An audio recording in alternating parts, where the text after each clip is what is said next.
I call this special meeting of the Ames City Council for September 15th to order. Welcome, everybody. Glad that we're going to finally be able to get our workshop in on the arts tonight. So, Council, we are working from an amended agenda, and just for the public's information, due to the COVID-19 pandemic, the special meeting of the Council is being conducted as an electronic meeting as allowed by Iowa Code. And if you wish to provide any kind of input, you may do so as a video participant by going to zoom.us/J and 826-593-023. Or you can call in toll free, and that number is 888-475-4499. And as we have done previously, you can watch it on YouTube, youtube.com/Ames Channel 12, or you can go to our website, cityofames.org, and search for Channel 12. There's a hot link there.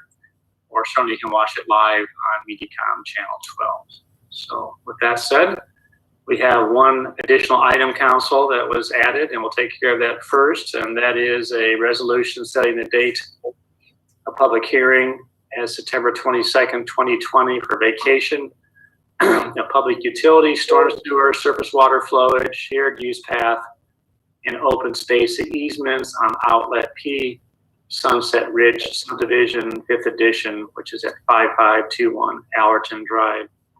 Anybody have questions for staff on this particular item, or staff have anything they wish to comment on?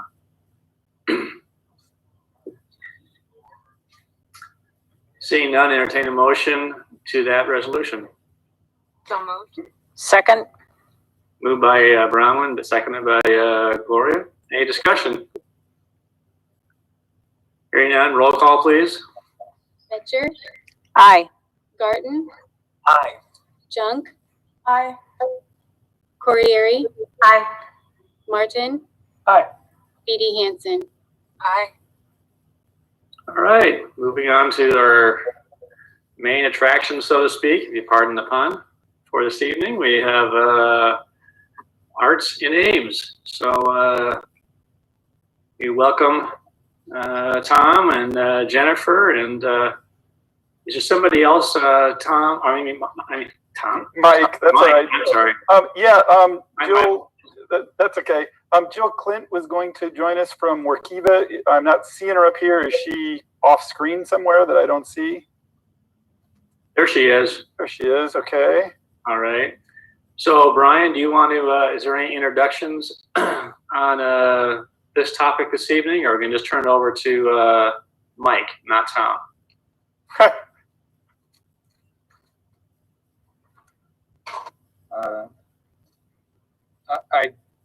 I don't have much for you. Mike Sulzberger is a member of the board for the Story Theater Company, and has requested this workshop, and the council has been gracious enough to agree to that. And so I believe tonight you'll have about 45 minutes to an hour of presentations from Mike and others regarding the arts in Ames. Other than that, I know that several members of the Public Art Commission and the Commission on the Arts are in attendance watching tonight, and they've all been invited to observe and see the proceedings here this evening to determine ways that they might take that and make that information useful moving forward. So, that's all I have. Okay, well, Mike, we'll just turn this over to you. Maybe you could introduce yourself. I get to know you a little bit from a conversation. It seemed like it was decades ago. I mean, Yeah. we were talking about this, and then you can let when Jennifer, it's your turn, and Jill, when it's your turn, you can both introduce yourself a little bit, how you all fit in, and we'll let you go from here. Well, great. Thank you. Well, as said there, my name is Mike Sulzberger. I have been in Ames about 25 years, but have lived in Iowa all my life, except for about 8 years. My actual job is I'm a producer for NBC News, but my real passion is working with Story Theater Company. I'm on their board of directors, but also I'm just sort of a patron of the arts, if you will, in Ames of basically anything. And that's, I sort of started looking around at arts in Ames and realized we were kind of in some bad shape here, and started looking at it and asked for this this workshop, and that's how we got to where we are. So thank you to the mayor and the city council for scheduling this arts workshop. As you may recall, this was originally scheduled for last spring, and while it's certainly not ideal to have this on Zoom, we actually thought about postponing it, and then thought that with the news out of Stevens last week, that this is a pretty timely topic to have. So we don't want to get into the controversy surrounding Stevens right now, but we should recognize that Stevens, the possibility of Stevens closing is really just the latest warning sign of how much trouble the arts are in Ames. Let's talk first about how we got here. In the 1980s and the 90s, Ames was really the place for arts and culture. The Rolling Stones, played at Hilton Coliseum. At the stadium. Queen was playing at Hilton Coliseum, and on a smaller scale, you had people's music with some local and regional bands pretty constantly, and then of course you had Visha, which it only happened once a year, but it really brought people into Ames once a year to realize what a cool town Ames was. And so you've got to now look at and ask kind of what happened from the 80s and 90s to where we are now, to where our performing arts center is being threatened with closure. And you kind of have to look at the common theme here, which is our reliance on the university for our arts and culture. Be it directly with performances that were at the university or events and venues that were here because of the university. Now, don't get me wrong, it served us for a long time really well. It served Ames really, really well for a long time following this model, because the city could then concentrate on things like attracting businesses and building a terrific park system, developing a public school system that's one of the best in the states, in the state, while basically the university took care of our arts and our culture needs. But basically we got complacent about the arts and culture in the university. And as the university lost funding, changed administrations, and just generally changed priorities, the city really kind of didn't pick up the slack. So I'm sure there's a lot of people right now who are saying, so what? Arts and culture, it's just a bunch of snowflakes who can't go to poetry readings. Why should I care about that? Well, there's a lot of reasons. But let's just look at what it means for our businesses. Basically, if businesses are trying to attract a quality creative person, but there's nothing for them to do after work, they might be able to get that person here initially, but then that person is going to probably not move here. They're going to move to Ankeny or something like that. And as just one example of this, the Ames Chamber of Commerce estimated, and this is a pre-COVID estimate, who knows what's going to happen after COVID, but the pre-COVID estimate, that there were over 20,000 people a day that were commuting into Ames. So that's people that worked here but chose to live somewhere else. So, just think of what that could do for our property tax base if we could get just a small percentage of those people with families to move here. And I want to bring Jill in here. Jill Klimt is a vice president for Workiva, and she's going to maybe give us an idea of just how real this problem is. So, Jill? Mike, thank you. As Mike said, so I'm a senior vice president and chief accounting officer at Workiva, and I've been with the company since 2008. I've been an Ames resident since 1994 when I came here for school. So I'm familiar with the story that Mike's telling through the 90s. Certainly I went to a show at Hilton with Billy Joel, and and Elton John, and you would never see that. You would never even think of that show coming here now, right? You would go to Des Moines. So have seen that change over the years as Des Moines has taken more prominence in those kind of things. What we see at Workiva as we built up the company, obviously our headquarters is here in Ames, and we love the Ames community and all the support that we've received from the city. And, a lot of that has come from all of you. And as we hire, we are able to bring people into the Ames headquarters from various areas. I myself on my team have hired multiple people that have been coming from Southern California, even one that came to us from Hong Kong via Miami. So all over the world, really. But when they come, they don't settle in Ames. What I see is the majority of my team lives in Ankeny or Des Moines, West Des Moines, especially if they're younger. They don't find that there's enough activities or enough things to amenities to bring them to live in Ames. They're happy to be at the headquarters and to work here, and certainly are spending their money during the day, but they choose elsewhere to live and to settle. And a lot of that they do talk about is the amenities available, including the arts. And when they look at Des Moines and a community like Ankeny that's on the edge, it's a nice commute for them, but they're still also close enough then to be close to Des Moines and the different amenities and arts that are available there. And that's something that definitely is driving their decision in that aspect. So I think Mike brought me on to give that background, and it's definitely something I've seen personally as I've hired. So. Great, thanks, Jill. And that's exactly what I wanted. Is we can sit here and talk about the arts and culture.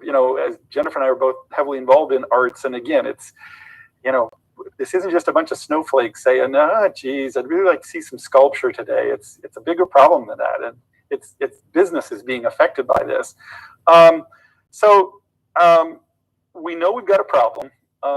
And I want to bring Jennifer in now, Jennifer Drinkwater. She's an art specialist with the Extension Office in Ames at Iowa State.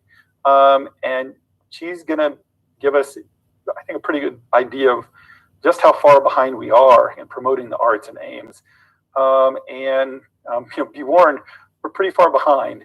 But the good news is, I think she's also going to give us some ideas and examples of what some other towns are doing. So, Jennifer? Hey everybody, I'm gonna turn my video off just because I also have bandwidth challenges, but then share my screen. So just a second.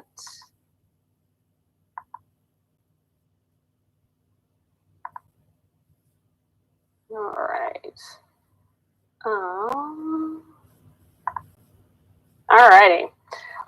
Thanks for having me. Thanks for having us this evening. It's a testament to Ames and to the artists that live here. I'm an artist and I've lived in Ames since 2007, having moved here to teach drawing at Iowa State.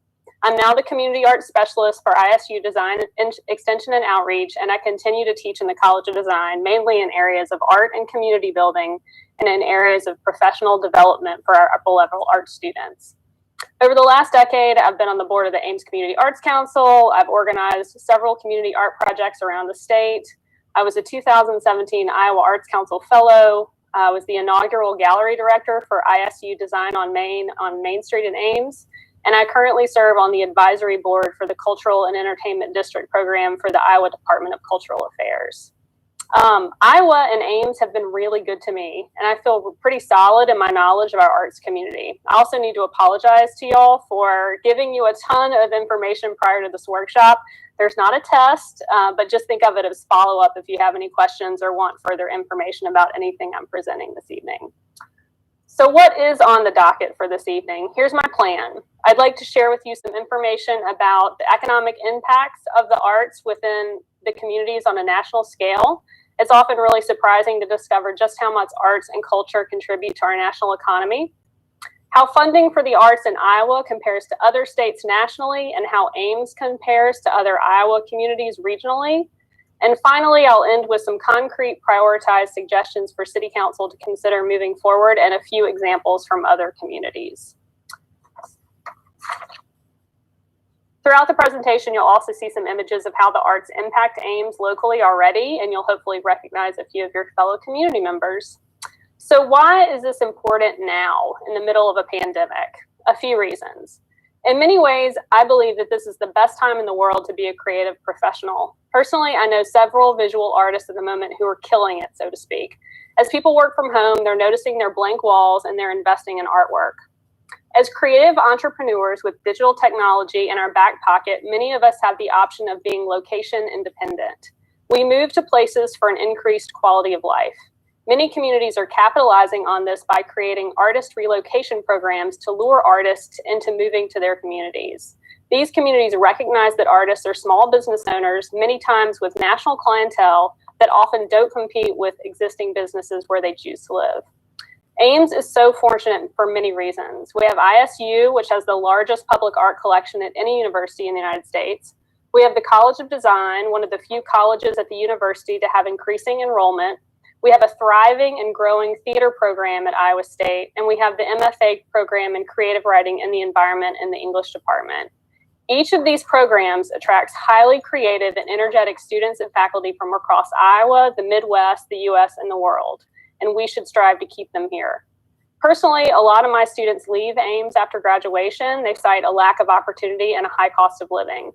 I have colleagues that choose to live in Des Moines and brave the daily commute because Des Moines has high quality and affordable studio space with built-in creative community. It would be really wonderful to create an atmosphere where recent graduates from ISU want to remain in Ames because they see creative opportunity here. Additionally, in the past 2 months, Iowa State has been forced to close ISU Design on Main, which housed 3 College of Design graduate programs and a community gallery. And this place had slowly become a Main Street hub of creative events. And now there's the threat of Stevens closing. For too long, and understandably, our community has hitched its train to Iowa State, so to speak, regarding visual and performing art events. With the drastic and continuing budget cuts to ISU, I would encourage our community to step up and prioritize investment in the arts in order to preserve and grow Ames' creative culture. So who are our creatives? I use this term just because it expands the notion of who we think of as an artist beyond what Mike was saying about snowflakes. According to Creative Minnesota, which is a Minnesota-based nonprofit arts advocacy group, creatives include everyone from architects to choir directors to graphic designers to radio announcers to photographers to writers. These folks make up our creative class.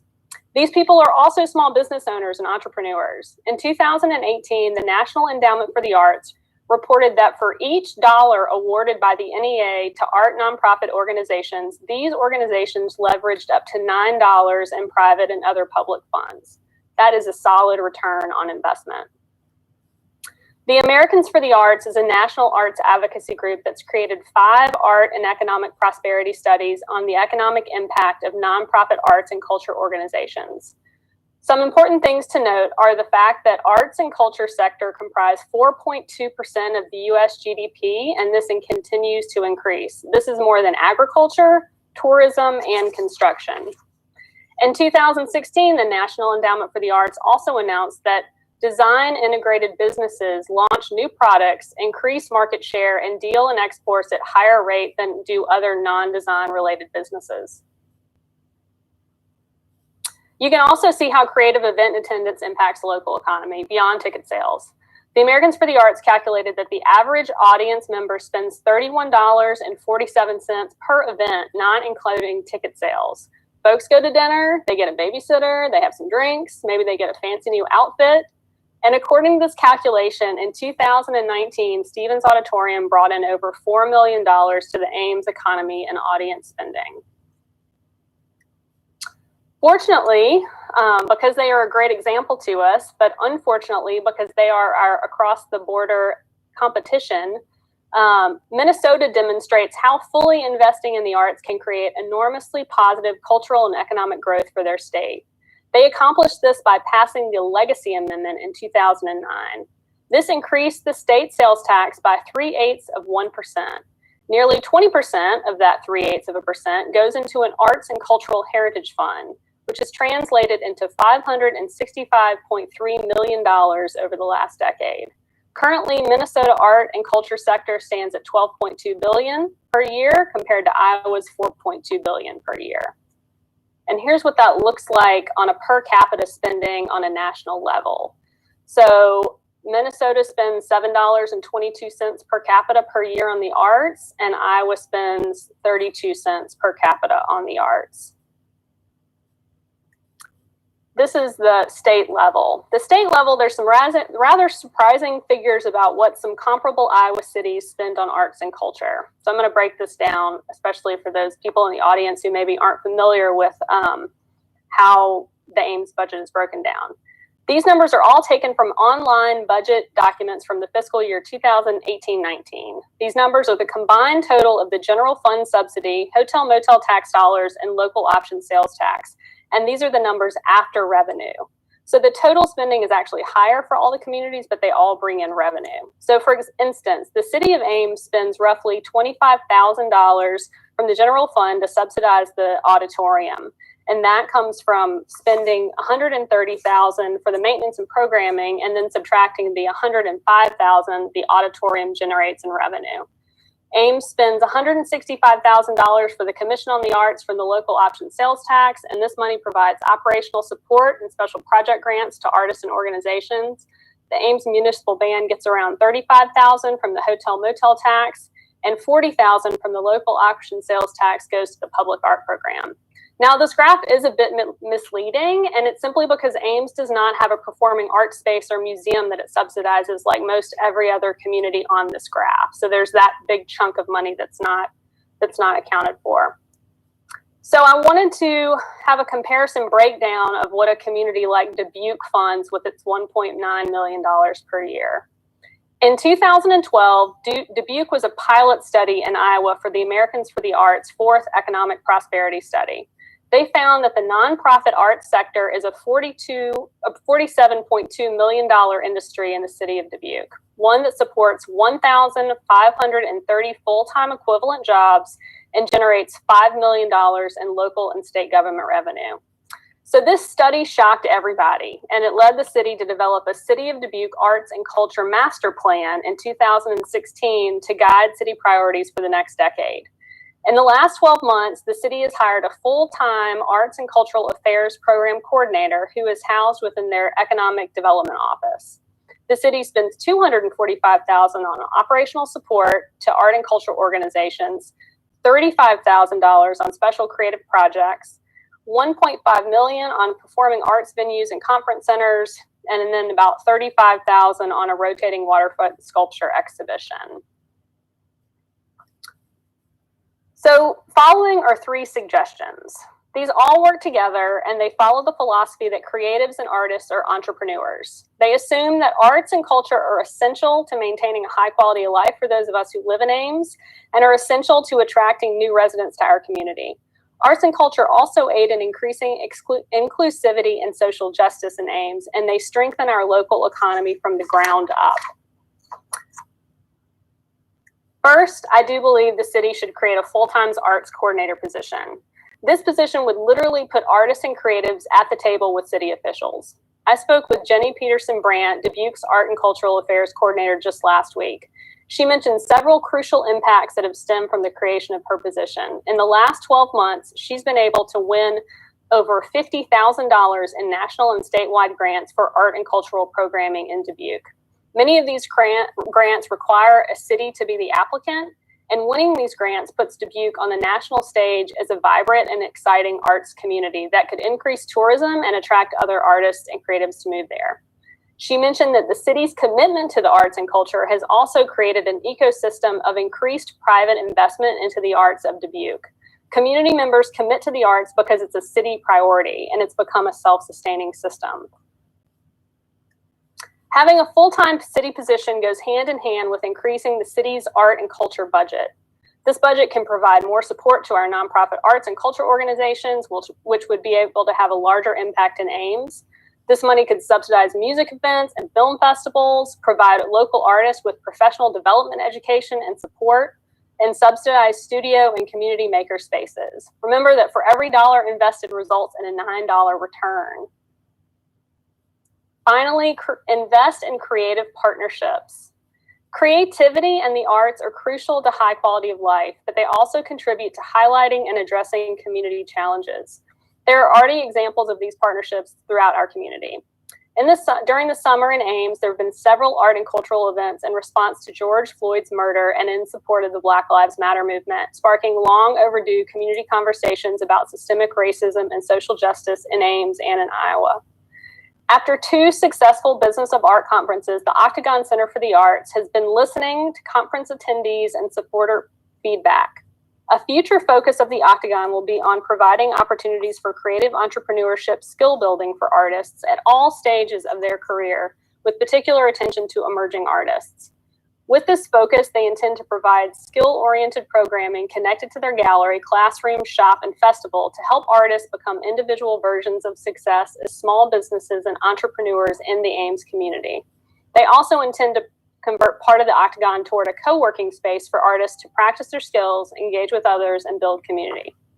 Across the board, Ames has a huge wealth of resources and assets that we all know about, like our parks and trail system, the Chamber, our Main Street Research Park, and the Small Business Development Center. And what are ways that we can continue to partner artists in the community so we can strengthen all these assets? That's a little vague. It's a little pie in the sky. So I'll end with 3 quick examples of what I think are ingenious community artist partnerships. The first 2 are artist relocation programs, which many communities have created to entice artists to move to their towns. In 2000, Paducah, Kentucky wanted to revitalize one of its historic districts that was in disrepair. The city bought dozens of abandoned properties and worked with a community bank to provide artists with 100% financing to purchase and renovate these structures. In some cases, they gave the land or buildings to the artists for free.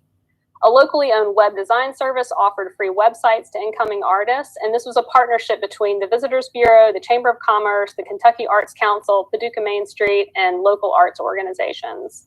And you can see the impact that this has had on their community, which just became a designated UNESCO Creative City in 2006, and that's only one of 9 in the whole US. So they estimate there was a $12 million investment in the local economy through bank loans and renovating those structures. Over 60 artists moved to Paducah. They had a $10 million increase in tourism in 1 year. $14 million was infused into construction industries for these renovated and built projects and structures. Many artists started mentoring and working at local schools, and their local community college actually opened the Paducah School of Art and Design just because of all of the increased influx into the community. In fact, I have 2 friends from grad school in North Carolina who moved to Paducah in like 2009. They had 0 connection to Kentucky, to Paducah, but they had read about it and they moved with a trailer. The city gave them an adjacent lot to their house for a studio and a wood-fired kiln, and they bought and redone this house. They both currently teach art at the local high school and middle school, and they've become Kentuckians. They love it now. In 2006, Oil City, Pennsylvania created a similar arts revitalization and artist relocation program to reinvent their local economy after several oil companies left the area. This was a simpler project as the city didn't have to buy any buildings. They simply hired an artist part-time to direct the program and market Oil City nationally to artists. The city restructured zoning to create live workspaces downtown for artists and partnered with a community bank to provide 100% financing for any artist moving to Oil City and buying a home. And here are the impacts from that program. The city invested $175,000 over 6 years. In return, it was a $1.3 million revenue. 45 artists from all over the country moved to Oil City, Pennsylvania. This resulted in over 20 new home sales.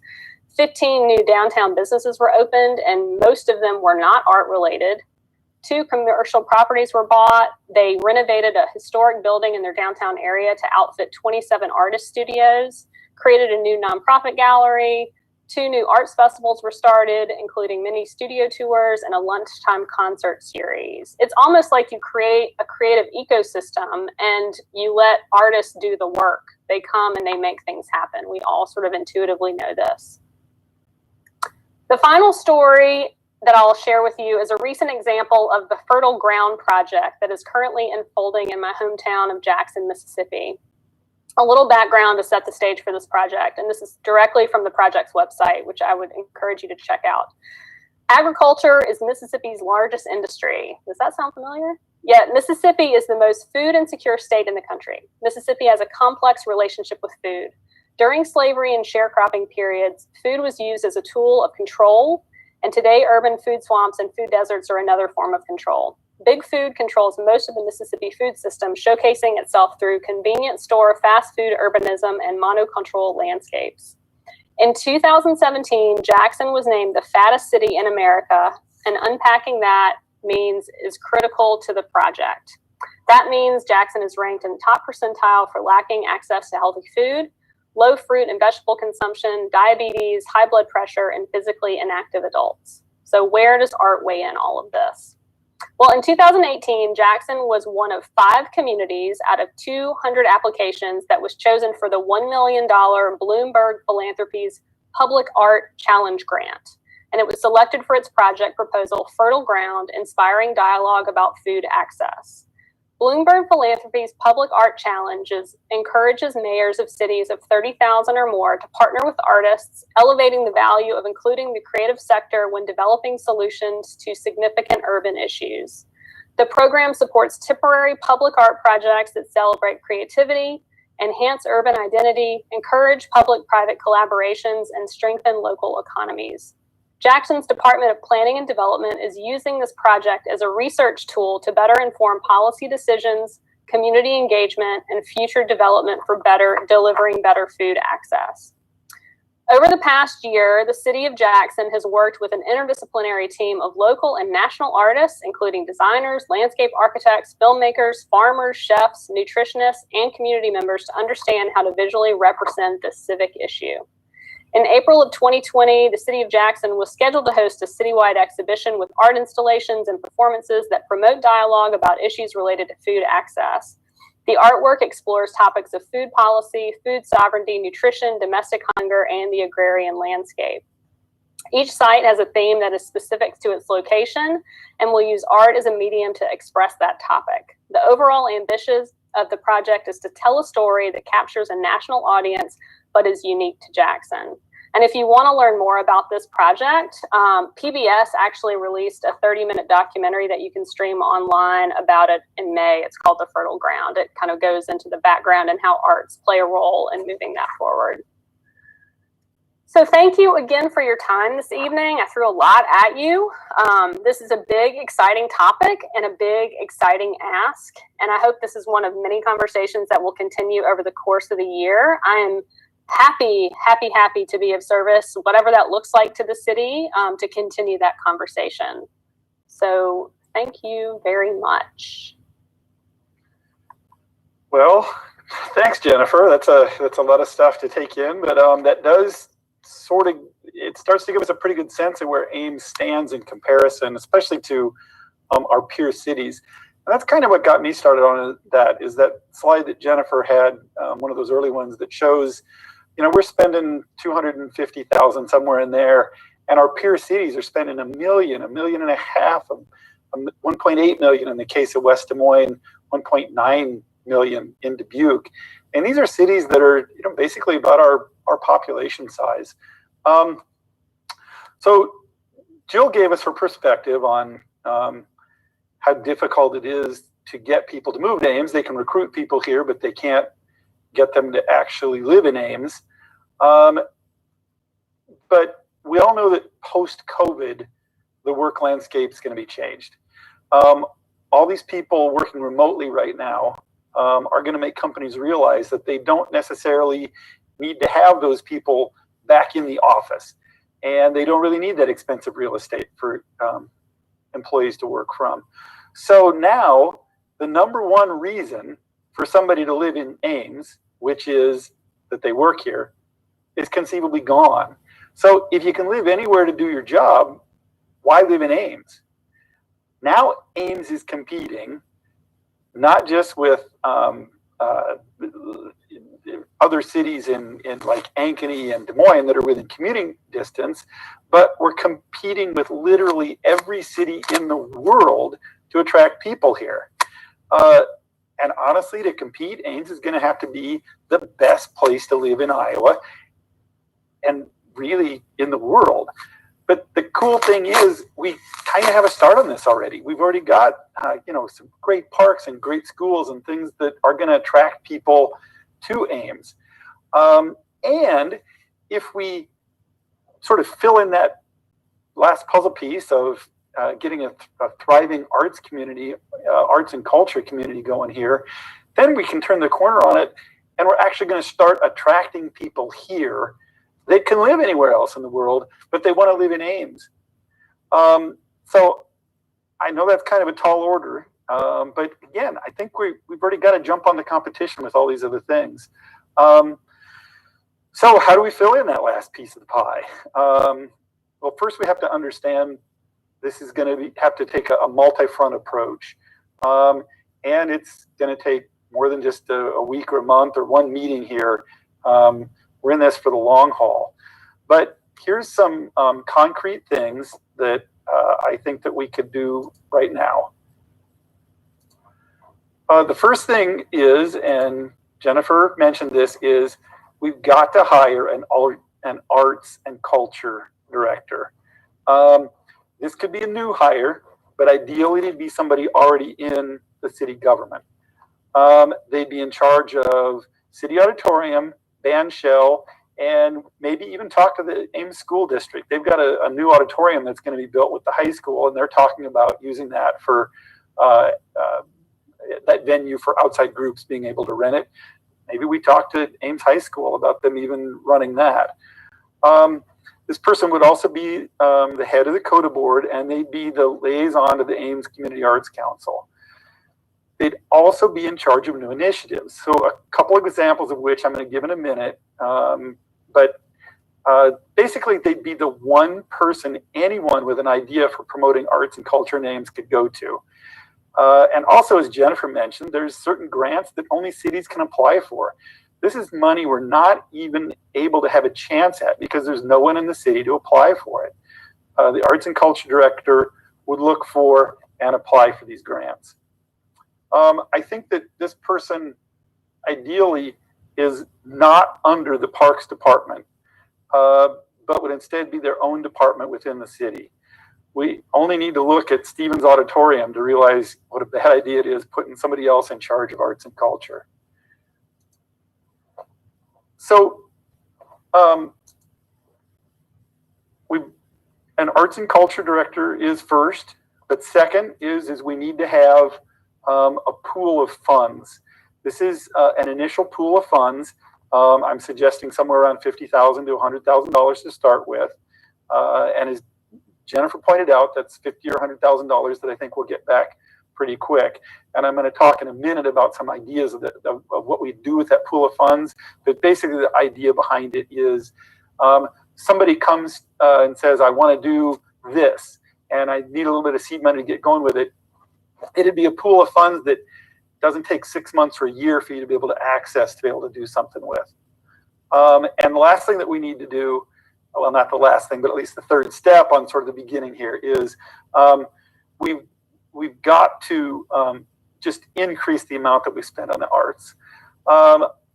It would not be ridiculous to say that if we had $1 million a year to spend on the arts for the next 5 years, 5 years from now, at that point, we could finally assess where we are, and we'd probably just be closing the gap with our peer communities.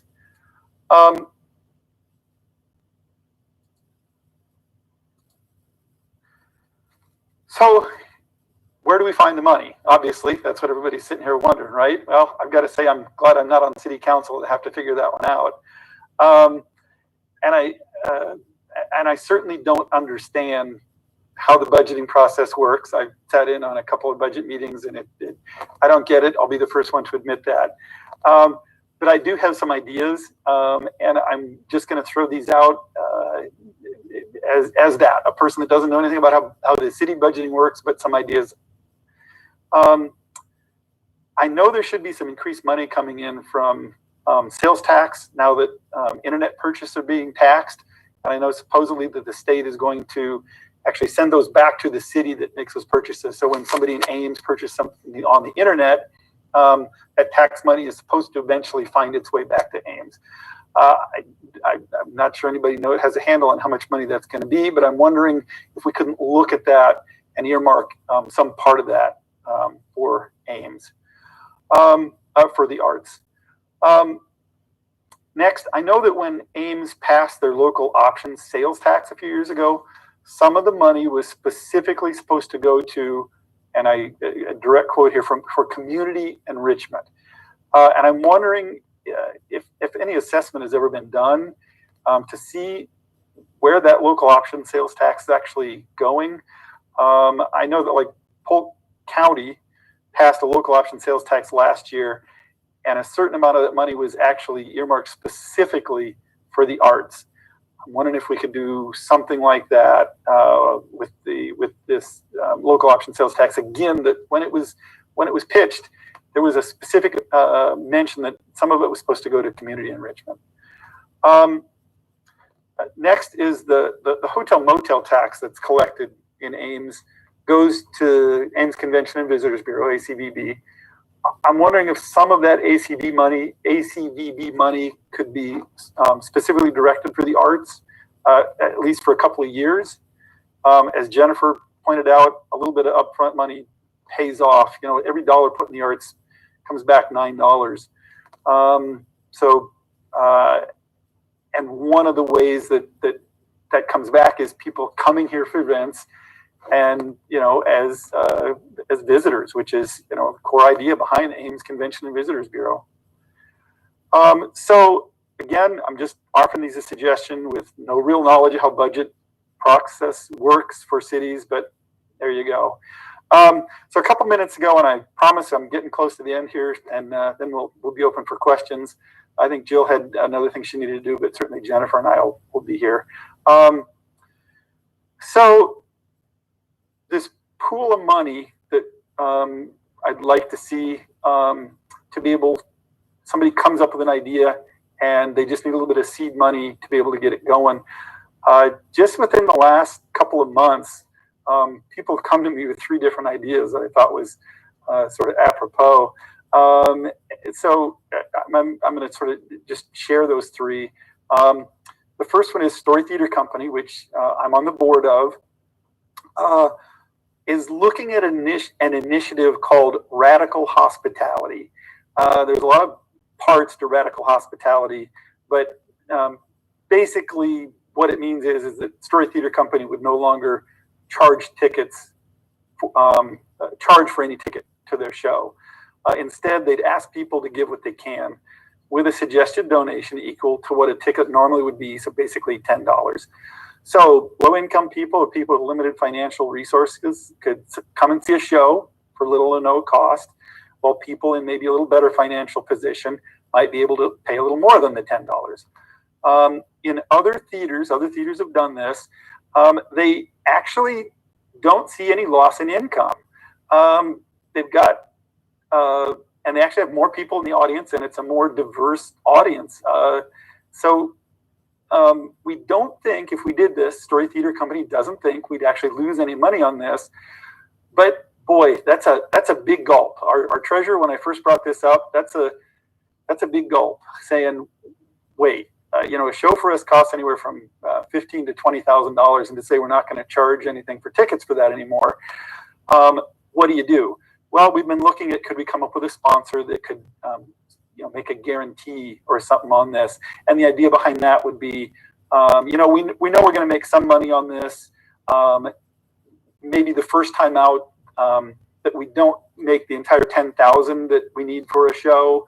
And so this would be a sponsor saying, all right, I'll take care of up to $5,000.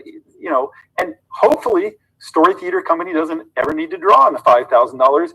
but it'd be a whole lot easier to get this initiative going if there was this sort of backstop, if you will, toward doing that. And I'm suggesting that that's one of the things that this pool of money could be used for. So the second idea is somebody came to me about 4 months ago with the idea of doing a film festival.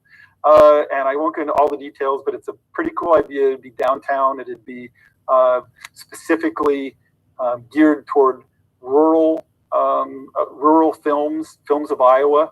That I looked around and actually nobody's doing anything like that.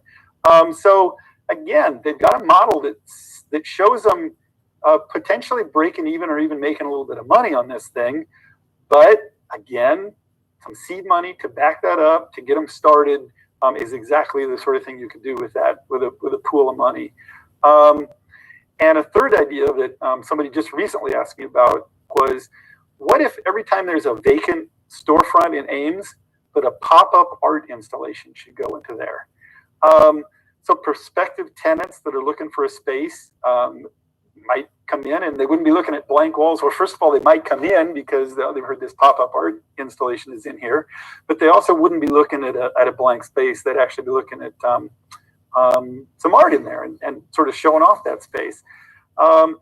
This really wouldn't require a whole lot of money.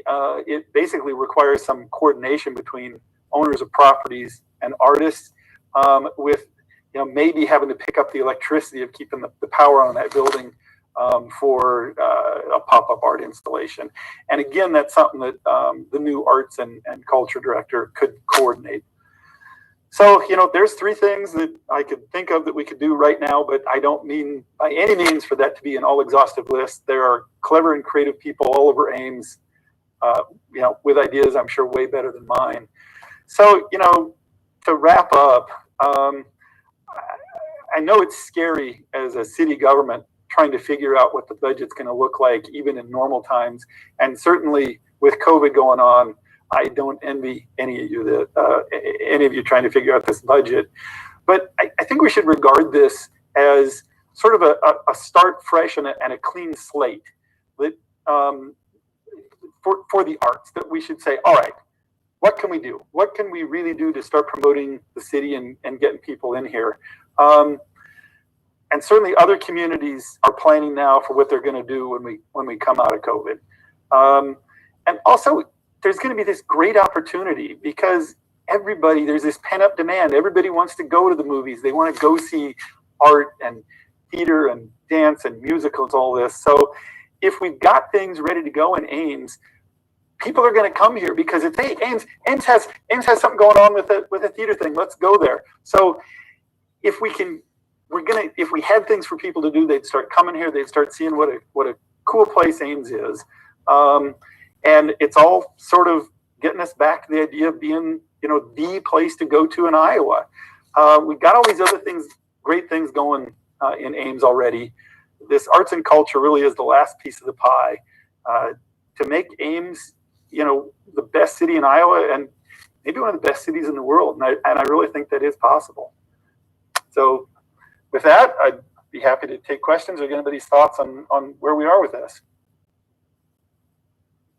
Well, first of all, thank you, Mike and Jennifer, for putting together a well-organized and very thorough presentation, and not just coming and complaining, but actually coming with some ideas and some suggestions. You get a lot to think about. So I'm going to open up the time here for council to, first of all, just ask questions of Jennifer and Mike. And I actually had some questions for Jill. I'm sorry she left because she kind of piqued some questions, but maybe I'll just tender those to you after council is done asking their questions. I had two questions, I think.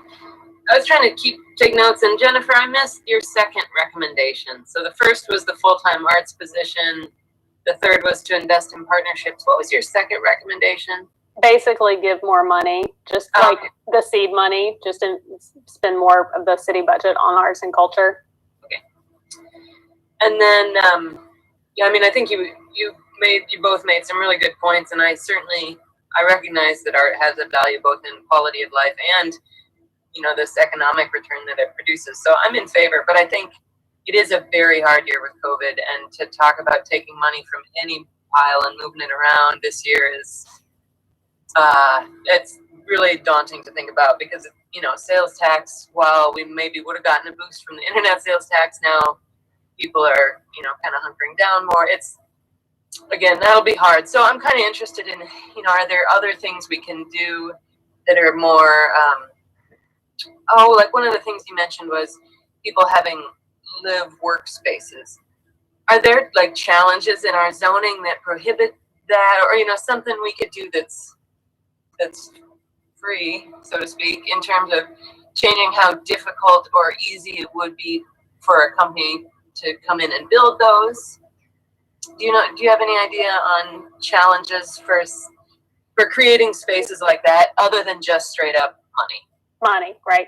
I don't in terms of like the zoning specifics, but I can tell you that studio space, low cost studio space for artists is in high demand in Ames.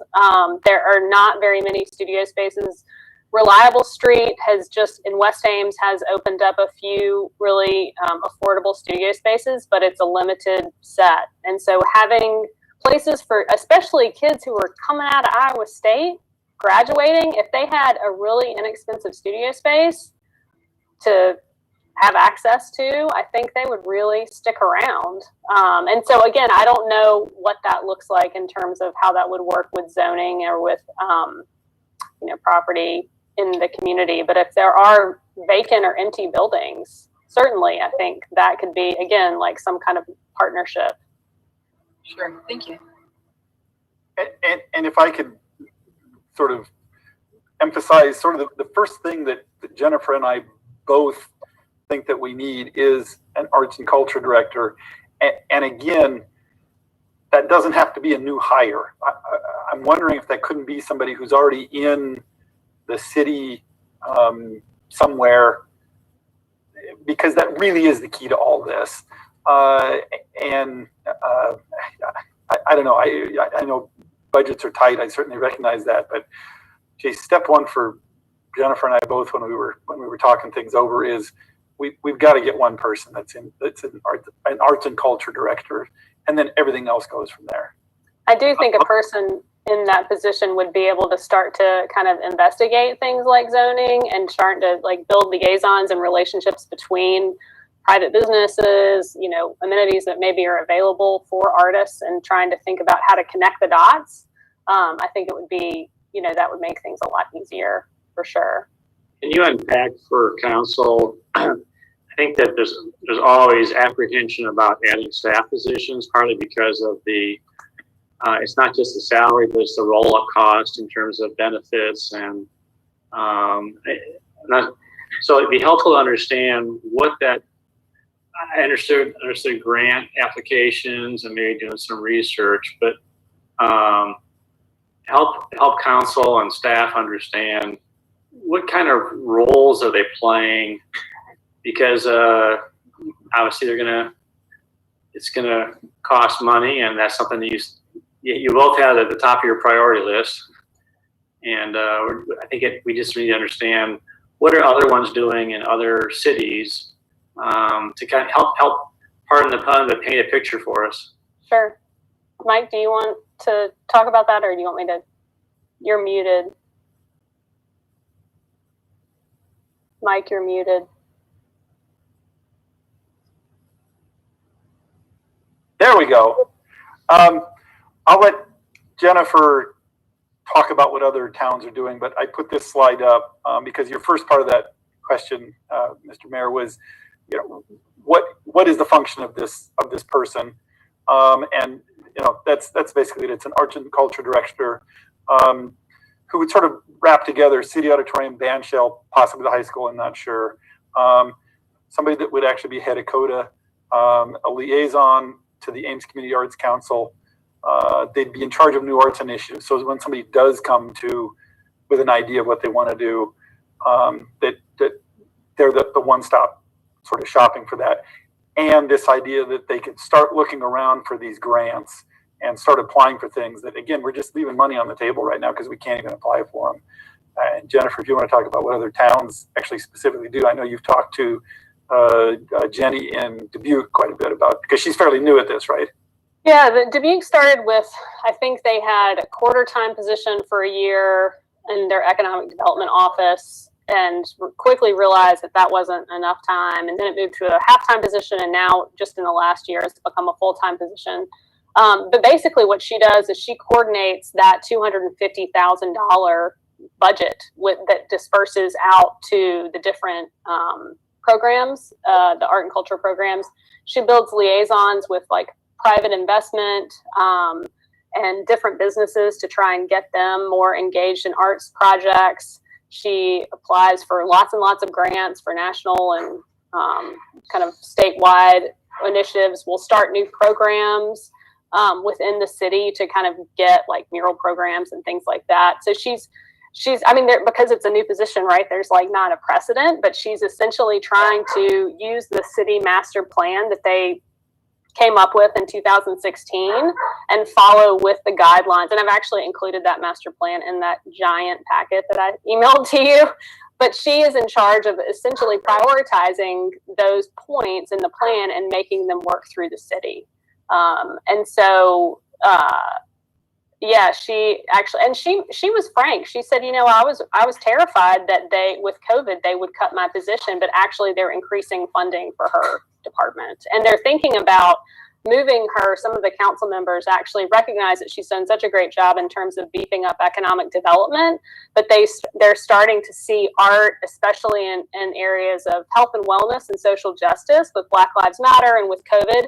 They're wanting to move her into health and wellness to use art for that in Dubuque, actually, too, which is really interesting and exciting for their community. Do you know of any public-private partnerships where there's a shared position? I'm thinking, for example, you know, the Octagon, you know, you have some people there. I mean, is there some creative ways, you know, like, for example, we share Mary Rankin with Iowa State and pay her, I think it's you know, 25% of her salary, I think, or her package. I'm not sure. It's here 25 or 50% of her time. How much? 25%. 25,000. And so, so we get 10 hours a week, you know, from her to get, you know, and you know, long term, you know, 5, 10, 15 years, maybe that would, you know, grow. But yeah. But it's a win-win from the standpoint that Iowa State and defrays a little bit of their costs, but we're getting the benefit of someone who really has a full-time position. I mean, that's her full-time job, but we get to carve off some of that. Do you know of any other communities that are doing something like that? And is that something which is an anathema to you because you're not having someone that's actually dedicated to the city? Well, I think, first of all, I think anything's better than nothing, right? So, and I actually have a joint position at Iowa State, so I'm half in the College of Design and half in Extension, so I certainly understand that sort of shared relationship. I'm sure there are communities that are doing things like that. I can do a lot of research and start to see what that looks like. But, you know, I think any kind of, it may make sense in terms of for the city to start with a 10-hour a week, you know, just to kind of, again, toe step into that idea and see what happens, especially in a year, like you guys said, that's so challenging economically and we're emotionally. But yeah, I mean, I think that could be exciting too, is to have a shared position, because then you've got somebody who's maybe already, you know, got some connections and relationships, you know, in the community, in the business area too. Yeah. Mike, what are your thoughts about that? I love that idea. I mean, I will be very upfront and tell you that, you know, when I was thinking about this, the person that comes to mind that's already within the city is, sorry about that, is Craig Kaufman, who's already doing City Auditorium and band shell and some other things. Now, I don't know what percentage of his time is available to even take on some of these other things. But, you know, that was when I was thinking of somebody already within the city, that's the name that came to mind for me. Craig would be awesome. Would be awesome. Other questions or comments, Tim? Yeah. So first of all, I've known Mike for some time now, and he has poured himself out for the arts in the community, and particularly working with kids his son was a phenomenal actor and went through Story Theater. And the fact that his son has moved on hasn't deterred him. He's poured himself out of this. And so, Mike, thank you for the way in which you've modeled this kind of investment. I want to speak to two things real quickly. Story Theater has done a marvelous job in its scholarship program of trying to reach kids that financially wouldn't otherwise be able to participate in the arts. Could you talk to us, help us think about the role of the arts in reaching kids who are at risk, who are at the margin? I want to make sure they're at the table here tonight through our conversation. So could you speak to the way in which the arts that you've seen firsthand have impacted individuals and families that wouldn't otherwise be able to participate? Well, it's families that wouldn't be able to participate financially. Story Theater companies never turned somebody down for a show because they couldn't afford to be in it. That's one of the things that I'm proudest of. We also partnered with Boys and Girls Club last year to put on a show specifically. So they brought their people into Story Theater Company and used our talent, our staff to put on a show. The other thing that I'm just incredibly proud of with Story Theater Company is their outreach and their work with LGBTQ community. No surprise, theater attracts LGBTQ, and without getting into specifics of specific kids, I genuinely think that there's some kids there that I don't want to say maybe wouldn't be alive today, but I think there's some kids that really they found their niche with Story Theater Company, and it's one of the main reasons that I stick with Story Theater Company. And so I think that's an important part of the conversation. I love the idea of thinking about the economic benefit, but we have to think more than just the balance sheet. We also have to think about some of the impacts for these families. I see people like Sam Schill, who is in the attendees list. Sam has really dedicated himself to creating an environment where entrepreneurs can come, and I think that a lot of what was shared tonight was really critical to pull in people like a Sam Schill and people like him who are really committed to creating an environmental ecosystem in Ames. I think the Dubuque example is really good. The Iowa League of Cities conference was in Dubuque recently. We had a chance to tour the Millwork district, and I have never seen anything like it. A great opportunity to have artists at the table. And so it's interesting, the city staff explained that a lot of times when they have important decisions to make for the city, they pull in the arts community and they think about this problem with the involvement of the artists. And it's a different model, and I don't know that it works in every situation, but just their initial effort to reach out to the arts community to make that part of the collaborative process was really intriguing. So I think it's fascinating that it's a community that's comparable in size, also in Iowa. I think there's a lot we can learn from Dubuque. So wanted to tell you I appreciate your input tonight, and I want to give a shout out also. I see Valerie Williams is also in our attendees, and another example of someone who's really poured themselves out in the community for a long period of time. And these are a wealthy group of a wealth of experiences that can help speak into this and help us develop a vision. So thank you for your presentation tonight. So I have a question, Jennifer. Maybe you can answer this for me. I don't know. What do you think the impact of closing Design on Main has been for the arts community, for the students, for anybody who used that facility? Sad. So I taught a class every year that Design on Main was opened. that actually had student interns working the gallery. Like that was part of their class. It was learning how to do community engagement through the arts, and they were staffing Design on Main. And there was nothing like it. There's nothing like it in town or at the university since then. I was also the person who did the yarn bombing thing on the cover. So I have a special place in my heart for Design on Main. And we were heartbroken. I mean, the graduate students loved being in the community. They loved being downtown, and they're all actually having to work in a very small classroom in the college basement or in their apartments. So, and it's hard to attract graduate students to a program that doesn't provide studio space. So that was a huge loss. And I'm biased. I can't speak to the community, but I do feel like we were really making some traction in terms of getting kind of continuous high quality shows and really trying to bridge build with different organizations downtown. Like that was part of our mission. So it was super sad for us, heartbreaking. Well, I know that the MFA program in creative writing and environment used to have presentations down at Design on Main, and I don't know whether the rest of the city council is aware that the poet laureate Deb Marquardt is at Iowa State in the English department, and all I can think is that we've missed out on so many great opportunities to use that link to somebody who is dedicated to outreach.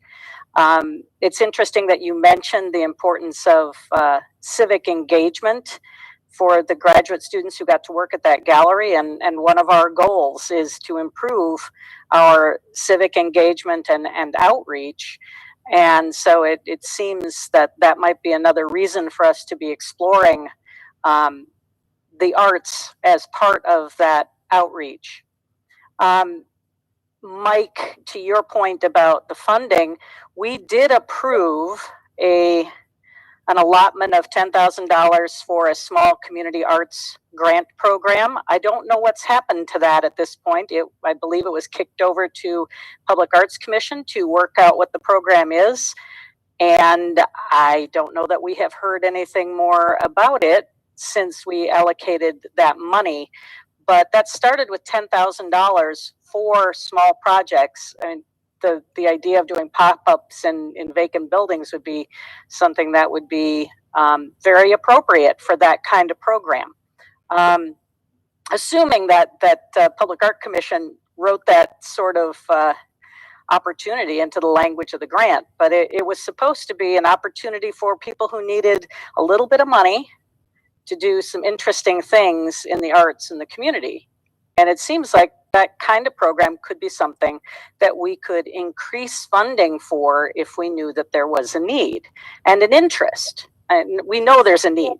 Is there an interest in those smaller amounts and having that ability to have the seed money to do something? Yeah, that's exactly what I'm talking about with that small pool of money. That things that pop-up art is exactly the sort of thing that could do that, or either one of the two other ones I came up with, where it just needs a little bit of money for Story Theater Company to start not being able to not charge a specific amount for tickets. That's exactly the sort of thing that I'm talking about, and 10,000 is a darn good start on that. So when was that was approved? At budget time.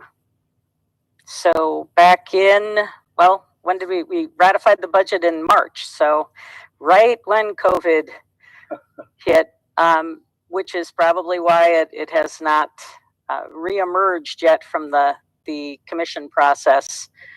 But I assume that we're going to be seeing something about that in the not so distant future. Maybe Brian, you want to comment on that?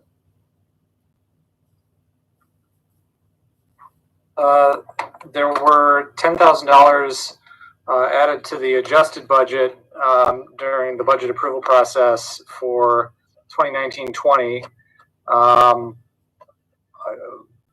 The funds, I believe, are going to be carried over, but no work has really yet been done. to bring this to the commission and start discussing it. So we still have yet to initiate that process, set up the criteria. That's what I'm wondering. Is there a process in place, or is there a point person for that? Well, the money is in the budget. It's just a question of what is it to be used for, and how do you evaluate requests and determine where to put the money. And so none of that has been yet set up. I think the timing couldn't have been worse, honestly, in terms of when it got approved, and then staff, as everyone can appreciate, totally consumed with trying to deal with COVID 19, and it doesn't sound, may not sound like it's monumental, but I just can't believe how much time staff has had to spend on that. And now with Rachel and Brian's been working. One of our goals was high speed internet, and I know Brian's been the point of contact also with MetroNet and having meetings. And so I think there's an awful lot on the plate. So I think maybe that's partly why the structure hasn't gotten set up or fleshed out as much. You had a few other things on your plate, is my understanding, but the commitment's still there. It just hasn't gotten put into a format yet. Would that be true, Brian? Or yeah, the funds are there. It just needs to be figured out what it's going to go towards, and really honestly whether the Public Art Commission is the best group to manage that. Commission on the Arts handles grants to artist organizations already, and has a granting structure. That might be a more appropriate way to handle it. We need to talk with the commissions and discuss that. Brian, would it also be appropriate for Mike and Jennifer and any others who have thoughts on that funding to send those ideas to you before whichever commission works on the grant program actually makes decisions about what the money should be used for specifically? Yeah, I'd be happy to take that feedback directly, and then however we decide to manage this funding, whether through CODA or Public Art Commission, I'm the liaison with both commissions, so we can make sure that they get that information and take it into consideration when they're developing the criteria. Amber, Rachel, or David, any questions or thoughts tonight on this? I guess No, I one think- of the things I was really struck by was the one of your earlier slides that really was just about the funding levels and comparing the numbers representing Ames's commitment to those of other cities. And I think that drilling down to, I don't think I understood the numbers completely, but I was left with the impression that here's kind of in spreadsheet format a justification of the statement that Ames has been too reliant on Iowa State, that other cities have, maybe there is a university presence there, but other cities have to some measurable extent really stepped up and committed some of their own funding in a way that Ames has basically not had to do. So like I said, I'm interested in really being able to quantify that, because if we have, if that is represents a neglect of our community towards this, then I think that's just something that we need to be aware of, and we have to understand whether it's how it came about and whether it's something that we have the capacity to address. So that's not really a question. It's just one of the things I noticed, and I'm interested in knowing more about that, because I think people in Ames are committed to investing in the community appropriately, and this might be a good opportunity for us. Yeah, and when Jennifer told me those numbers, I was blown away. And so of course, then my next question is how are they doing it? How are these communities affording to do this? And she can drill it down for you all the way down to how all these other communities are doing it. So I'd say look through her stuff, and obviously she's available for any other questions in the future on this. Amber? No specific questions. I just want to say how much I appreciate sort of the economic development argument. I think we had that conversation a lot during the Healthy Life Center discussion about the types of amenities and attractions and events that we need to have in Ames that appeal to a wide variety of ages. And it's a conversation that I have a lot in my own household and with my friends. And so I think that it's something that all of us on council are really conscious about what we need to do to really make Ames even more special. Rachel? Yeah, my comments are kind of along the same line. I initially thought about how we could combine an arts and culture director position, kind of like we do with Mary Rankin, with perhaps like another entity. I know our economic development position is partnered with the Chamber of Commerce. I don't know if that would be a perfect fit for an arts and culture director, but some sort of partnership there I think would be very cool to look into. I also really see art as essential for keeping young people in Ames. Like a lot of my friends are not looking at job opportunities in Ames in the future because they're looking at locating to other communities that have a really strong arts community or a lot more amenities than Ames. So I do think this is something that we need to look at more closely at budget time, especially to see how we can measure up to those peer communities.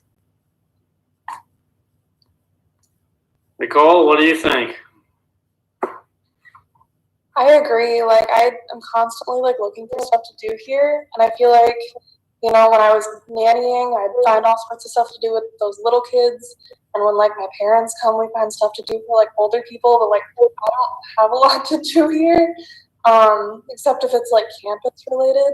But it'd be nice to have like a place to go or like things to do that wasn't always just like an Iowa State thing, or something that like makes me feel more part of the community and like other students feel like they're more connected to the Ames community, rather than like Iowa State always being like the gate between those two. We should have put Nicole on the panel. That's exactly the point. People, you know, that Jill made is she can attract all sorts of people here, and they take the job because they love the job, but they're not living in Ames. They're living in Ankeny or Des Moines. So that was one of the questions I had actually for Jill, and I think also for Jennifer was, Jennifer mentioned that students are not staying, and we hear that talked a lot about. So can we hang some clothes on these hangers, and let's talk about what are the things that people are looking for that are not here that would help Jill attract people to Workiva, help with economic development, because we talk about it in a broad general category, but I haven't really heard a whole lot of people say these are the kind of things that we're really looking for. That'd be helpful, I think, to kind of maybe throw that into a bucket to start. You know, it's more meat on the bone, so to speak. I would say music venues for sure. A lot of performing venues have been shut down in the past few years. I remember when I moved here, we had People's, right, like down in Campus Town, and that went to Des Moines. Basically more, yeah, like event performative spaces, I think. Yeah, I did, you know, anything to do after work, right? Whether that's going into a pop-up art space and looking at a sculpture or some painting, or going to a concert at City Auditorium, or we talk about these bigger projects of a film festival or something like that, but that's really the thing. I mean, when we first started talking about this 5 months ago, I happened to be in Iowa City admittedly on a Friday night. There were 5 different places on that Friday night. We were at a show for the theater there, for the college theater, but there was also something going on over at Hampshire. And once we were done at 10 o'clock, we went downtown, and there were 5 different venues with music going on. That's just astounding to me. But it's also, why aren't we doing that? Why don't we have that?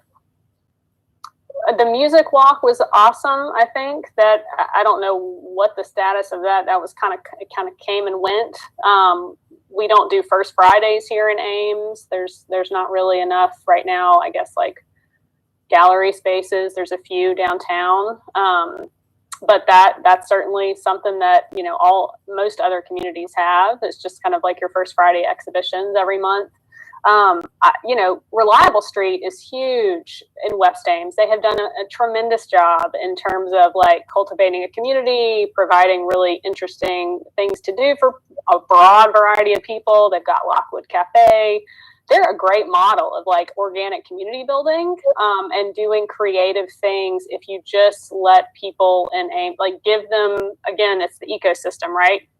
Make it like, make it easy for people to kind of initiate things on their own creatively, I think, in spaces. Ames Collaborative Art is a really great organization that was, I think, a bit more active a few years ago, but Kristen Roach, who is the owner of Littlewood, she started that. And in 2014, I don't know if you guys remember, there was Art Vacancy, which is kind of what Mike was speaking to. They paired 10 artists in 10 vacant spaces downtown for a weekend festival. And within like 6 months, half those spaces were rented or bought. Because it gave people a really interesting way to come in and look at stuff.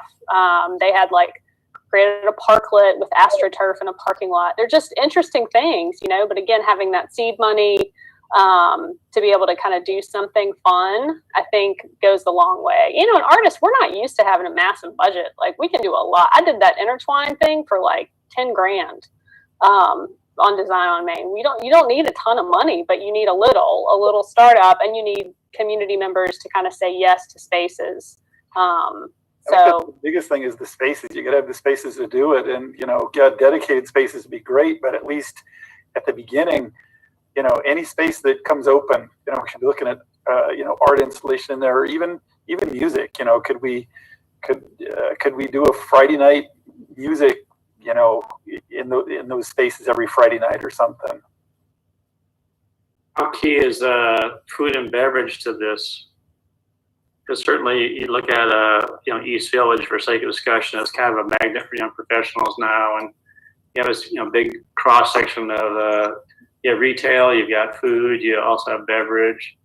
I mean, I don't know.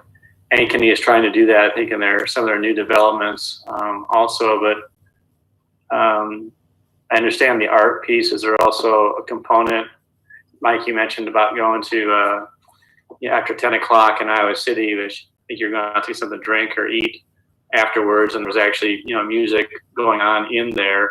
Would you have gone to just the music alone, or was it more or less you're trying to see what I'm saying is that there's another component to it that requires some partnership with your, you know, food and beverage, or is there a different cross section or types of venues needed in order to really attract and retain the creative class, as well as the even the technology class, which would be the Workiva, you know, employee pool. Yeah, I mean, you know, who knows what downtown Ames is going to look like when we get out of COVID, right? How many restaurants downtown are still going to be there, and you know, bars and things like that. But you know, step one is we've got to have a reason for people to come downtown after work. And I think if you had events and things like that, naturally it would follow that the restaurants that are there would stay open maybe a little bit later to service those, and you know, eventually you'd start attracting more restaurants downtown, because it's like, oh, there's going to be people down here on a Friday and Saturday night because we know that there's going to be a concert or an art installation or whatever every Friday night. And I think that the second part of that, the restaurants, the bars, whatever, would follow if we could give a reason for people to be downtown. I think outdoor seating is really cool, especially when it's nice outside. And, you know, I mean, I think about the Iowa City Ped Mall, like having temporary street closing so you can let bars and restaurants kind of spill out into the street. You have music outside, potentially, you know, just like activity would be great. One of the things that strikes me as interesting in these comparisons between Ames and these other communities is that when you look at our population demographics, we have a much lower median age than Dubuque or Iowa City or any of these other communities. And I think that's one of our challenges, because we have, 49% of our population, college students, who may or may not have a lot of expendable income, depending which college students you're talking to, and who are not necessarily enjoying the same sorts of things that the young professionals who have been out of school for a while might be looking for. And so it makes it a little more challenging in Ames to pin down what you need to provide the kinds of entertainment that will actually succeed. And it also, I think, makes it more difficult for us to leverage local money, because so many people of our population are not in their 30s and 40s and already building their wealth. So I just want all of us to keep that in mind. In some ways, Ames is more like a smaller community, maybe bigger than Paducah, but it's not quite the same demographic as Dubuque. So I think to me, that's one of our biggest challenges, to surmount that large part of the population that is students. Right. I think we get that. Jennifer, I don't know if she wants to go into this or if you got the numbers in front of you, but she and I were talking about Perry, Iowa, and, certainly smaller than Ames, even if you take out the students and the amazing things that are going on over there. And I don't mean to put you on the spot here, Jennifer, but we were talking about that a week ago.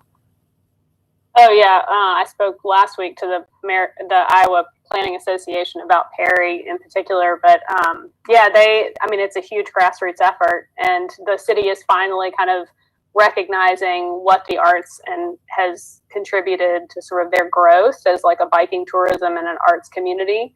But they've got tremendous, like really cool events that happened through Art on the Prairie, kind of dotted throughout the year, and downtown businesses will say that's their busiest weekend, of the year is when the arts festivals come in. But I think they're at 7,700, I think. Again, it's kind of building community, and artists will do stuff. We'll make weird things happen. That's kind of what we do, right? And I do think I totally take your point. I mean, I live right in Campus Town, and so we are definitely in a student neighborhood, and it's very quiet in the summer. But I do think there's a large College of Design, right, and a lot of graduate programs, and a lot of those students are looking for, they go to Des Moines on the weekends or when they can, but they're looking for things to do, and a lot of things, like Mike was saying, doesn't have to be high cost. I think it's just stuff to do, fun, interesting, live music, things like that. Like, we don't have to bring Billy Joel back. I mean, exactly. Good, maybe, I don't know. Right, exactly. And I know you're getting tired of hearing me say this, but the key to this is a point person, an arts and culture director that would put these things together and make them happen. So I saw that you included in our packet 2 master plans. Did I do 2 on accident, or was it 2? One was Dubuque. One was Dubuque, and there was another one, I believe. Oh, Creative Minnesota, was that? That was so Creative Minnesota, because of the Legacy Amendment, their organization basically looks at art data, and so I think I pulled up their sort of 2019. Maybe like all of their stats pulled together, and then I pulled up Duluth because I thought that would maybe be a similar sized community to Ames to just show you. Well, isn't the Lord Cultural? That's Dubuque's. That's Dubuque's. Yep. Yeah. So what came first, the master plan or the arts and culture director? The master plan came first. And then that led to them, I think, appointing maybe a half-time position. And then the full-time position just started about a year ago, like the summer of 2019. So what would you see as a value to a community to go through a master plan, and what kind of investment does that require? That's a great question. I thought about that, and I thought, that might be working in extension. Sometimes communities are tired of plans, right? You go through this long process and you come out with this massive document, and sometimes it's a great way, again, of prioritizing, but sometimes it just kicks things down the road. So I think that's up to you. I think I know Council Bluffs has a very significant art plan, public art plan, and there's some other communities that are kind of looking at that. I think Fort Dodge is going through that process as well. But again, that's kind of a partnership between the city and then some of the art organizations that are in the community. So, it could be something to look into, I think, certainly. I don't know in terms of what the cost is, though. That's a good question. I can look into that. I was just intrigued because I didn't see it come up in any of your recommendations. I'm not saying I'm advocating for it. I was just trying to get some more information for council so they could know if that was important or not. I thought about it, and then I thought, that might, again, it's just planning versus activity, right? Another question is, I found interesting, is that you actually had a snapshot of, maybe Mike, you put that in, of of what Ames has for arts, and I just had it here a minute ago. It's like a 2-page document on what Ames has. There's like 958 people that are terms. I think sometimes when you think, I'm going to say, when I think about an artist at times, I'm thinking about someone who paints or sculpts or does theater. But unpack that. I think there's more to it, and help us understand how broad-based that is. So you think about architects, you think about landscape architects, you think about graphic designers, professional photographers, frame shops, museums, radio station. All of that, right? It's not just the people who produce those objects or create that act. It's the industries that support those things too in your community. I was surprised to see on their film, radio, and TV for Ames, you have 23 Story County, not Ames, Story County. 23 businesses, 110 employees. Where are they all hiding? That's a good question, right? Yeah. Mike, where are they hiding? That's your area of expertise. Well, I'm one of them that you'd never think of. I work for NBC News, and you wouldn't know about me. My brother also works for NBC News. We choose to live here because Ames is a great place to live, quite frankly. But that's also, all of the radio stations in town. I don't know specifically, honestly, but I thought that was a pretty interesting statistic. They show 19 motion pictures, and maybe that includes the actual theater you go to watch a film. I'm guessing that's the people working at AMC and out at North Grand. So one of the things I'm wondering after this discussion is whether you see the role of the city as creating an environment and then getting out of the way, or trying to somehow guide what's happening in the arts. Because often it seems to me when you involve the city in larger projects, the time that, the city time is a little bit different than average person time. And it usually takes us longer because of our city processes to actually do things. And we've all gotten used to that because it is city time.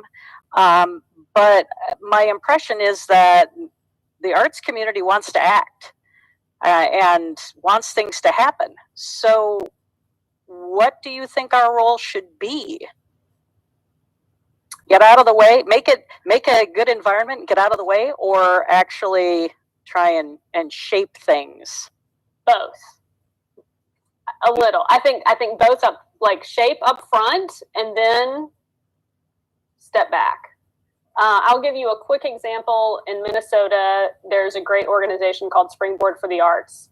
They have a rural office in Fergus Falls, which is about 12,000 people.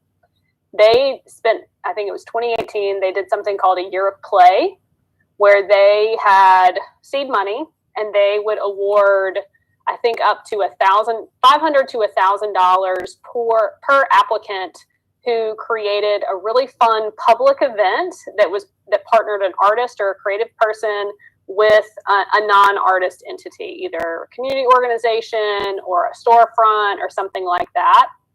And the public had to be invited.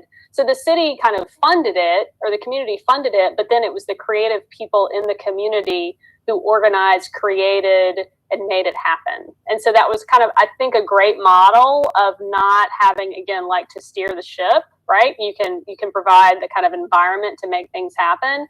And then that kind of an event, you give a few parameters because you're encouraging artists to make connections with non-artists in your community and create something that's public and free. So you bring in all of these different people, and they happened once a month for an entire year. So you're starting to build momentum, and you're starting to kind of create, and they had everything from like kite flying on a frozen lake in January to putting up a pop-up arcade at the library. I mean, just really weird, fun stuff that, it was $500. You couldn't do a lot, right? But people got creative, and it gave the community, something to look forward to, that they knew that they would be invited to, that was inclusive, that speaks to Tim's point about, again, providing opportunity for lower income families to participate, but also starting to make those connections in the community. Yeah, again, I completely agree with Jennifer. It's sort of a both. And that's what I was talking about sort of with that small pool of money, because we've got CODA, certainly, but you need to get a budget. I can go through this with the Story Theater Company.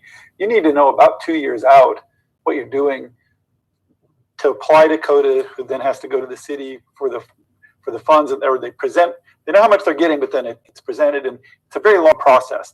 Whereas if you had a pool of money that somebody could come to and say, "Hey, I've got this cool idea, and I want to do it in the next month or 2 or 3," then just artists, they're by nature, they're very creative. They'd come up with all these cool things to do if we just let them.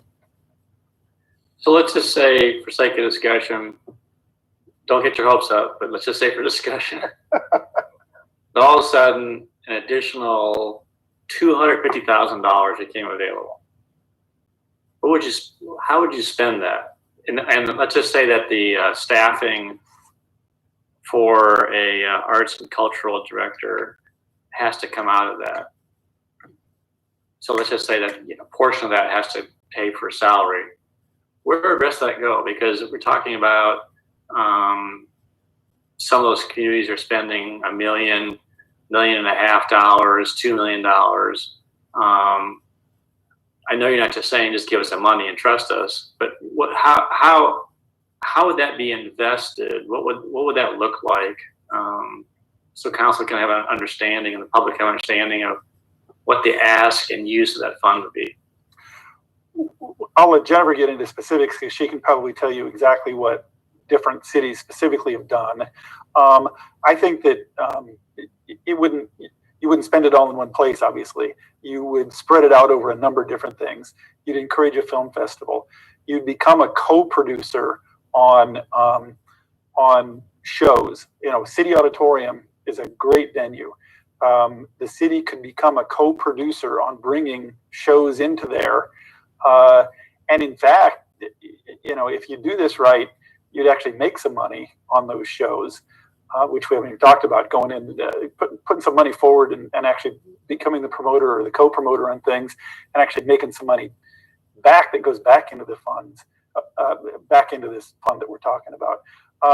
So that would be my thought: is you spread it around to a number of different things.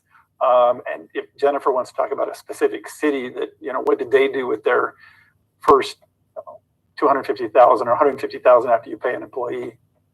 So if you think about like Iowa City, a lot of that goes to the Englert, right? And some of the other, they subsidize these theaters and kind of performance spaces, but they also fund Mission Creek Music Festival, right? Which is a huge thing that brings in people, I'm assuming, from all over the Midwest. I totally agree with Mike. I think you could really, in terms of CODA, could afford to give more to the arts and cultural institutions that already exist in Ames, like Actors Theater. The Ames Community Arts Council could potentially afford to have a full-time director instead of a half-time position, and that would enable them to have much more impact. They could maybe have a space. They're virtual now. They can't afford to actually have a space. I think you could better fund the Maximum Ames Music Festival. I mean, there's just so many things I think that could have bigger impact. It's not like you necessarily have to start something new right away. It's more of just supporting the things that exist here and letting that sort of organically evolve. And with a special emphasis on all those of getting people to come to Ames and come to downtown. I think, if you were looking at 5 different projects and 3 of them involve specifically, this will bring people downtown on a Friday and Saturday night. I think that'd be the emphasis. I do think too, I love the idea of if you have smaller grants like that, I imagine if we have juniors and seniors in our department or a graduate student, if they could potentially apply for a city art grant, how cool that would be, because then they would be creating maybe a public event or a public project in Ames, and how that again ties you to your community and makes you feel like you live here. That could be really exciting, I think, for our students, certainly at Iowa State. One question I have, just a bit of a different topic. Ames has surprisingly diverse culture when you look at the different Chinese, Indian cultures in the community, and they do a lot of things sort of organically, sort of in their own communities. Have you thought about ways in which these kind of efforts could reach out into the different populations that are here and try to do things to leverage and maximize what those communities are already doing? I can give you a very specific example. The Indian culture community came to us 6 months ago, us Story Theater Company, because they do a show once a year, and they do it, I think, in their community room or something like that, and wanted a space to do it in. And we were desperately trying to figure out how to get them into Story Theater Company, and the schedule just plain wouldn't work. That's exactly the sort of thing that, with a little bit, either more funding for them or a grant for them or something, or City Auditorium being better funded so that you didn't have to charge as much for it, they'd be putting that in City Auditorium. And I think having a point person in the community, in the city, to start to build relationships with those kind of groups, I think is crucial. That's an awesome point, Tim.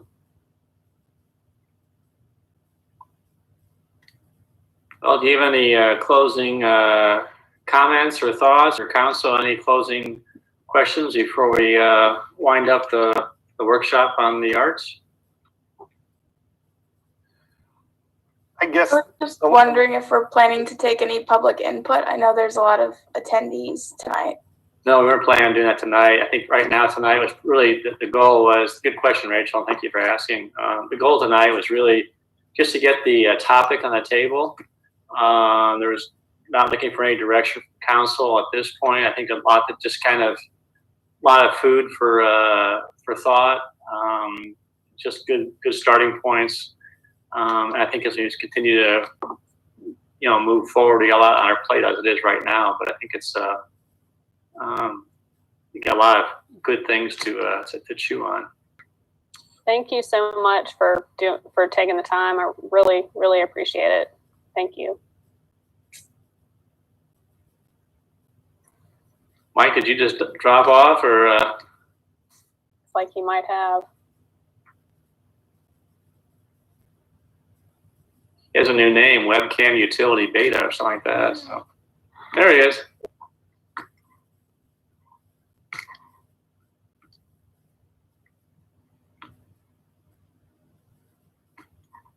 Council, any closing questions or comments regarding this topic?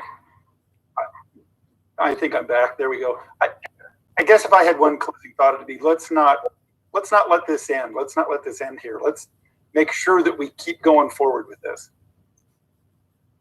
Okay.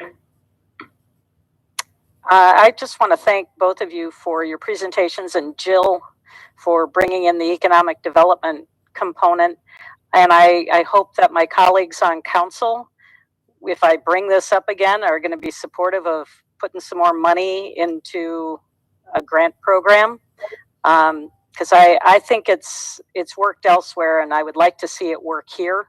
And everything I know from talking to artist friends of mine says it doesn't take a lot to create opportunities for art of many, many different kinds. Anybody else? So, Go ahead, Tim. Yeah. So we talk a lot about making sure that we're not reinventing wheels and we're understanding what's happening around the country. And this presentation was really helpful because it gave us a chance to see what peer communities are doing. And so very practical next steps. And so I appreciate the thoughtfulness that went into this. I would just add that it's just not a matter of throwing money at something. I think there needs to be some structure, some plan, some direction. So I think there's some good, I got a whole page of notes here that I've been trying to keep furiously take down. And unfortunately not incredibly organized, but I think I can follow what we're talking about. I think there's some good starting points to consider beyond just throwing some money at something to begin with. So, all right.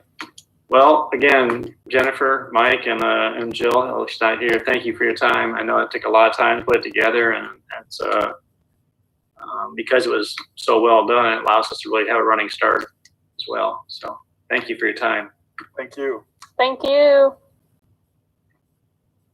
Okay, Council, we're going to move on to the next item on the agenda, which is disposition of communications to Council. And there were 3 items that were forwarded to us. And pardon me for a second, I'll find and print it off tonight.